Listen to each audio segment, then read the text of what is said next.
Many victims of Jeffrey Epstein still awaiting justice, and so are other victims of sexual abuse, including those in our area. Isabel Garcia tells us how a federal proposal could help remove barriers to justice for survivors.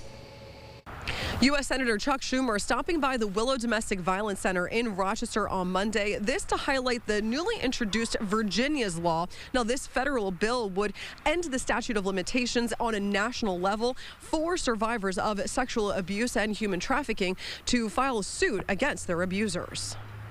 Named after Epstein survivor Virginia Giuffre, Virginia's law would essentially scrap the current 10-year statute of limitations for civil suits to be brought forth by survivors of sex abuse and trafficking.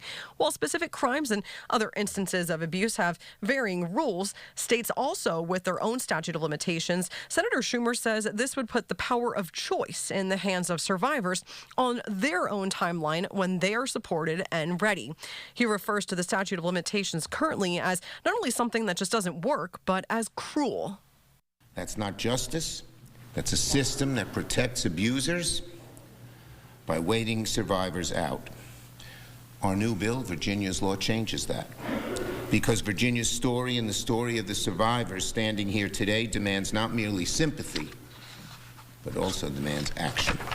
When you go something as traumatic as they did, and as survivors of abuse do, you know that it's not something you're going to come forward with. It's something you hold inside of you. It's something that you sometimes don't want to talk about.